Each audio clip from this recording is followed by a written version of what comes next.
মাদারীপুরে বাস ও ট্রাকের মুখোমুখি সংঘর্ষে ৩ জন নিহত হয়েছেন, আহত হয়েছেন ১৫ জন।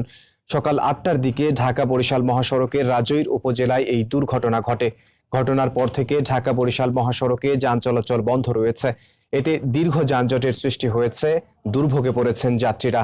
ফায়ার সার্ভিস জানায়, সকালে উপজেলার কামালদি এলাকায় বরিশাল থেকে রংপুরগামী বিআরটিসির একটি বাসের সঙ্গে বিপরীত দিক থেকে আসা বরিশালগামী আম বোঝাই একটি ট্রাকের মুখোমুখি সংঘর্ষ হয়।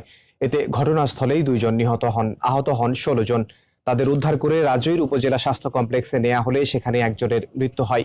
আহতদের মধ্যে বেশ কয়েকজনের অবস্থা আশঙ্কাজনক বলে জানিয়েছেন চিকিৎসক।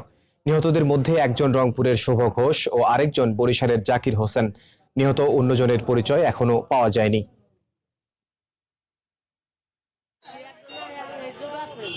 সংবাদ পাওয়ার সঙ্গে সঙ্গে ঘটনাস্থলে আমরা উপস্থিত হওয়ার সঙ্গে সঙ্গে দেখতে হচ্ছে বাস এবং ট্রাকের সংঘর্ষ হতে আমরা ১৫-১৬ জনকে আহত, তাদেরকে হসপিটালে প্রেরণ করি এবং ৩ জন লোক, ২ জন জায়গায় ডেড আর একজন হসপিটালে মারা গেছে।